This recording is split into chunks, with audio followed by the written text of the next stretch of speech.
Imagine you are standing somewhere that feels, at first, almost familiar. The gravity beneath your feet is close to what you know. Not identical, but close enough that your legs do not buckle, that your body does not float. 90% of Earth's pull. Your muscles remember this. For exactly 1 second, something in your brain whispers that this might be survivable. Then your pressure gauge speaks. It reads 92. Not 92%. 92 times. 92 times the atmospheric pressure of the world you came from. You are not standing on a surface. You are standing at the bottom of an ocean. Except there is no water here. There is something far worse. The sky above you is not blue. It is not the pale gray of an overcast morning or the deep black of open space. It is a blinding, sulfurous orange-yellow that presses down on you from every direction like a physical weight. The temperature on your suit's external sensor climbs past 200 degrees Celsius. Then past 300. Then past 400. The number does not stop climbing. Your suit was engineered to withstand extremes. It was not engineered for this. Nothing we have ever built was engineered for this. The seams begin to fail at 465 degrees Celsius, which is the temperature of a pottery kiln, the temperature at which lead melts into liquid, the temperature at which aluminum softens and warps. Your suit does not melt. It simply stops functioning. And then, without ceremony, without warning, without the dramatic ending you might have imagined, you cease to exist. You were never going to survive. Nobody was. Welcome to Venus. Most people, when they think of Venus, think of the bright white point of light visible just after sunset on a clear night. They know it is a planet. They know it is close to Earth. Some remember from a school lesson that it is called Earth's twin, and they nod at that label without thinking too hard about what it means.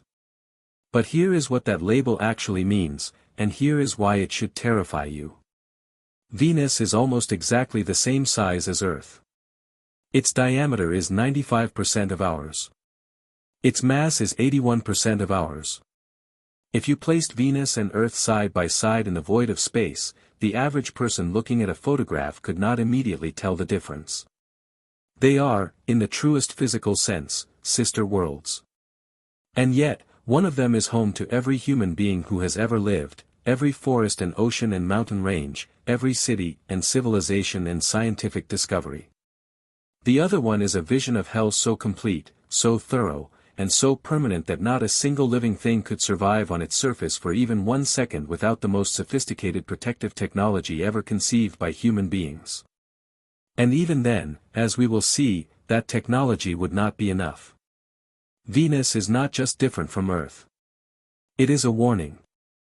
It is a before and after photograph of what happens when a world identical to ours makes one irreversible mistake, and that mistake compounds over millions of years into a planet-wide catastrophe from which there is no recovery and no escape. Let us start with the atmosphere, because the atmosphere is where Venus begins to kill you, long before you reach the surface. The Venusian atmosphere is 96.5% carbon dioxide. For comparison, Earth's atmosphere contains roughly 0.04% carbon dioxide. On Venus, CO2 is not a trace gas. It is everything. It is the sky, the pressure, the chemical environment, the mechanism by which the planet traps and holds heat with such brutal efficiency that the surface temperature never drops, not during the night, not during the Venusian winter, not ever. The cloud layer that makes Venus look so bright and beautiful from Earth, those thick white bands that reflect 70% of all sunlight that hits the planet, those clouds are not made of water. They are made of sulfuric acid droplets suspended at altitudes between 45 and 70 kilometers. If you were descending through those clouds in a spacecraft, acid would begin etching your hull the moment you entered them. The Soviet Union's Venera probes, the most ambitious Venus exploration program in history, sent 16 spacecraft toward this planet between the 1960s and the 1980s. Most of them were destroyed before they reached the surface. The ones that survived the descent and actually touched the ground lasted, at most, 127 minutes. That is the record. Venera 13, which landed in March 1982, endured the Venusian surface for 2 hours and 7 minutes before its systems failed completely. 2 hours and 7 minutes. That is the longest any human-made object has ever survived contact with Venus. NASA's Magellan spacecraft, which arrived at Venus in 1990, spent 4 years mapping the planet from orbit using radar because no conventional camera could see through the acid clouds. It never once attempted to land. It knew better. Now consider the pressure in detail, because numbers alone do not capture what 92 atmospheres actually means to a human body. At sea level on Earth, the atmosphere pushes down on you with a pressure of about 1 kilogram per square centimeter. You do not feel it because your body is pressurized from the inside to match. On Venus, the atmosphere pushes down with a force equivalent to 92 kilograms per square centimeter. Think of it this way. Imagine standing at the bottom of a swimming pool 900 meters deep. That is roughly the pressure a diver would experience 900 meters beneath the ocean's surface. No human being has ever descended that far into the ocean, because at those depths, the pressure would crush a submarine. It would collapse the hull as though it were made of paper.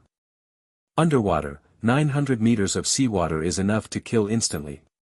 On Venus, that pressure exists everywhere, at the surface, across the entire planet, from pole to pole, without variation, without relief, without any possible escape. A spacecraft designed to land on Venus would need walls thick enough to withstand that pressure for every second of its mission. Those walls would need to be constructed from materials that could simultaneously resist sulfuric acid corrosion, temperatures hot enough to melt lead, and the crushing weight of an atmosphere 92 times denser than our own. We have never built such a vehicle.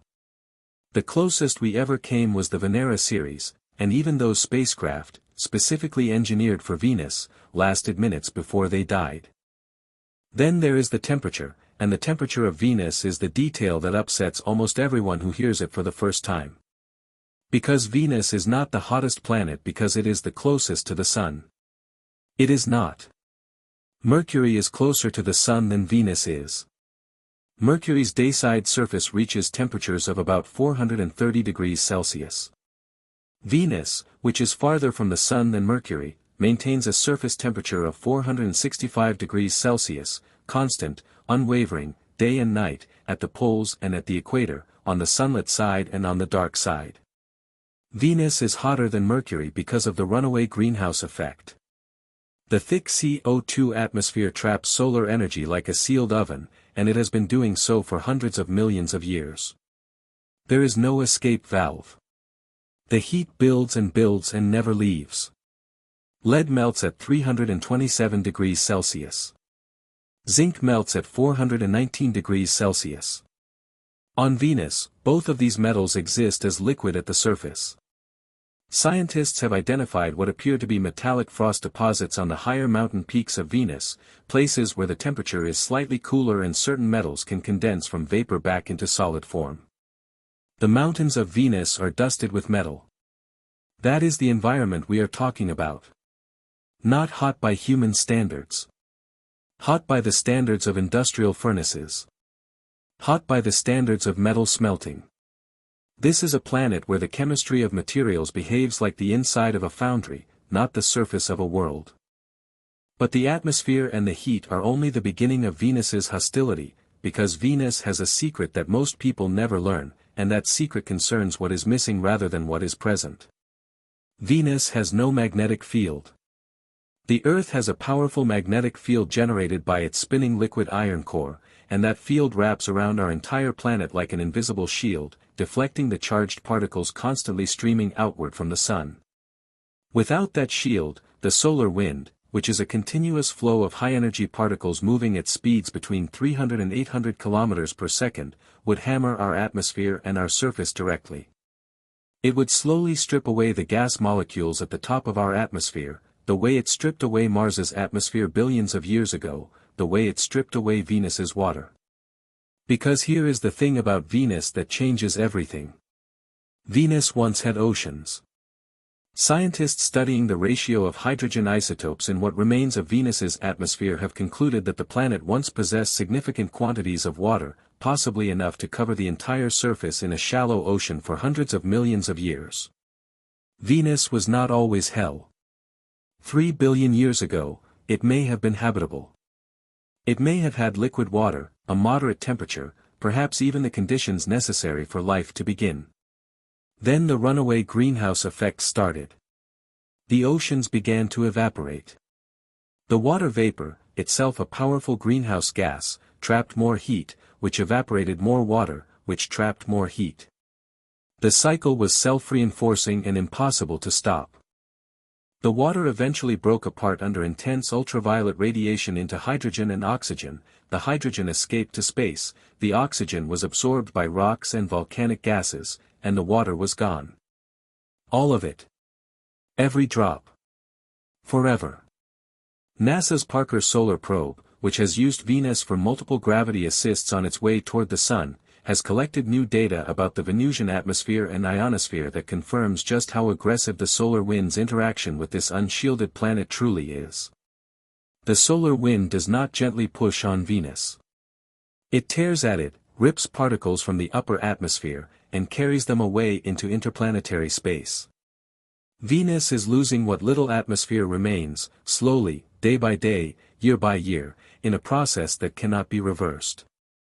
Now let us consider what all of this would do to the human body, not in a single dramatic moment of catastrophic failure, but gradually, systematically, across the timeline of a mission that attempted to reach Venus and return. Even before you arrived, the journey itself would have already begun taking you apart. The transit time to Venus at closest approach, using the most optimistic projections for near-future spacecraft, would be somewhere between 3 and 5 months. 3 to 5 months in microgravity, bombarded by cosmic radiation, with no magnetic field protecting you for most of the journey. In microgravity, the human body does not simply float comfortably through space. It begins to consume itself. Bones lose density at a rate of approximately 1 to 2% per month in weightlessness. This is not speculation. This is measured data collected from astronauts aboard the International Space Station, which orbits only 400 kilometers above Earth, still partially within Earth's protective magnetic field. On the ISS, astronauts exercise 2 hours every single day using specialized resistance equipment specifically designed to slow bone and muscle loss. They still lose bone mass. After 6 months on the station, many return to Earth unable to walk without assistance. Their skeletons have become measurably more fragile than when they left. Their muscles have weakened. Their hearts, which are also muscles, have shrunk and lost mass because the heart in microgravity does not need to pump blood upward against gravity. It adapts to an easier workload, and adaptation in this context means atrophy. By the time you arrived at Venus after 5 months of weightlessness, your body would already be compromised. Your bone density would be down by 5 to 10%. Your cardiovascular system would be weakened. Your vision might already be changing, because fluid in the body shifts toward the head in microgravity, increasing intracranial pressure and physically deforming the shape of the eyeball. ISS astronauts have returned to Earth with documented permanent changes to their vision as a result of this pressure shift. After 5 months, you would be experiencing early versions of all of these effects simultaneously. You would arrive at Venus already damaged. And then the radiation exposure would accumulate on top of everything else. On the ISS, astronauts receive approximately 150 millisieverts of radiation per year. NASA's career limit for astronaut radiation exposure is 1,000 millisieverts total. A round trip to Venus and back, operating mostly outside Earth's magnetic protection, would deliver an estimated 600 to 900 millisieverts, pushing close to that career limit in a single mission. That dose carries with it a measurable increase in cancer risk, accelerated cardiovascular aging, documented cognitive decline including impaired memory and slower decision-making, and damage to the bone marrow that produces the immune system's white blood cells. You would not feel this damage happening. That is the cruelest part. The radiation is silent, invisible, and cumulative. Every day adds to the total. And the damage it causes is irreversible. The body does not recover from sustained radiation exposure. The effects compound over time. The person who returned from Venus would not be returning with a body temporarily weakened by the journey. They would be returning with permanent, irreversible biological damage that would follow them for the rest of their life. Let us say, for a moment, that all of this was manageable. Let us say that future radiation shielding technology solved the cosmic ray problem, that artificial gravity inside the spacecraft prevented bone and muscle loss, that the medical systems on board were sophisticated enough to monitor and address every physiological change. Let us grant every possible technological breakthrough and ask whether it would change the fundamental conclusion. It would not. Because the return journey from Venus is not merely difficult. It is, with any technology we can currently conceive of building, essentially impossible. The rocket equation is the reason. The Tsiolkovsky rocket equation, one of the most merciless formulas in all of engineering, describes the relationship between a spacecraft's mass, its fuel, and its velocity. The core problem is this. Every kilogram of fuel you carry with you needs more fuel to accelerate it. That additional fuel has its own mass, which needs even more fuel to move. The spiral is exponential and it punishes heavily loaded spacecraft brutally.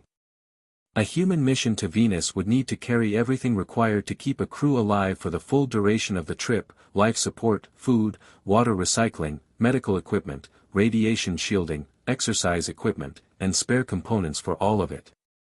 All of that mass requires enormous amounts of fuel to accelerate toward Venus and then to slow down enough to achieve orbit. But here is what breaks the mission entirely. You also need fuel for the return journey.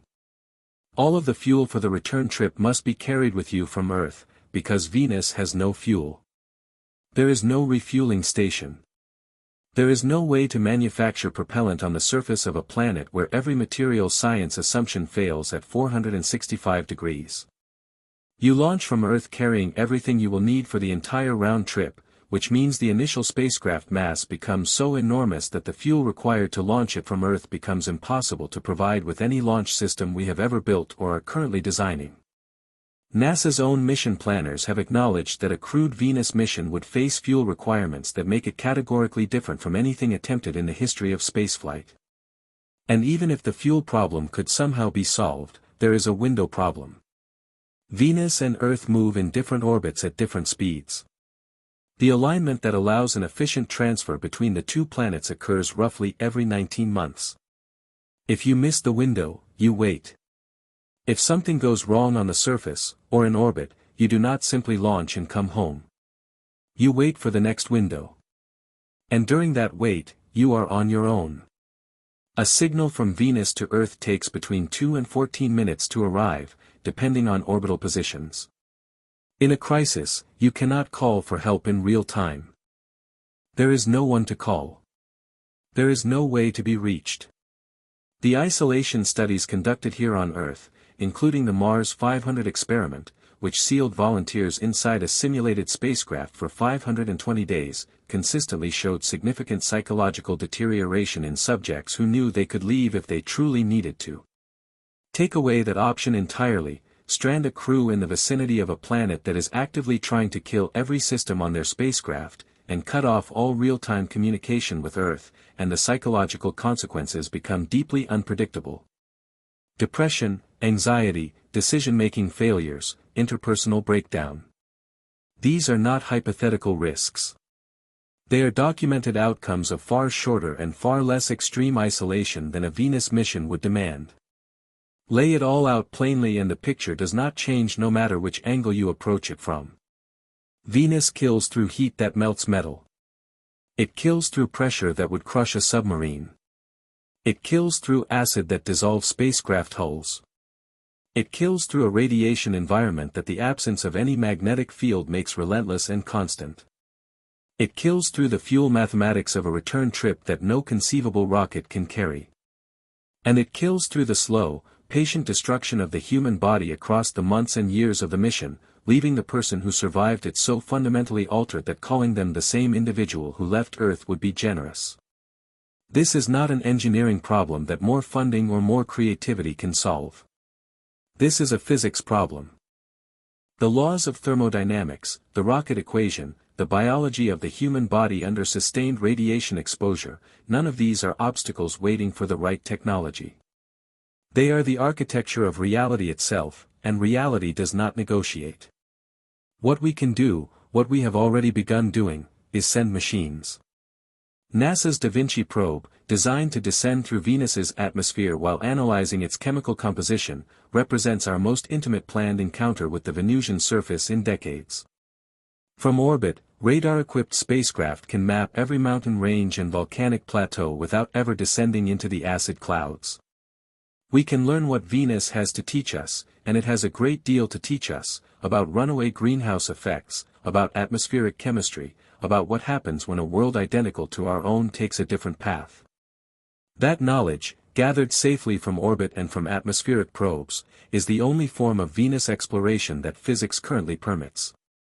When you look up at Venus in the evening sky, that steady, brilliant white point of light hanging just above the horizon after the sun has set, you are looking at reflected sunlight bouncing off sulfuric acid clouds.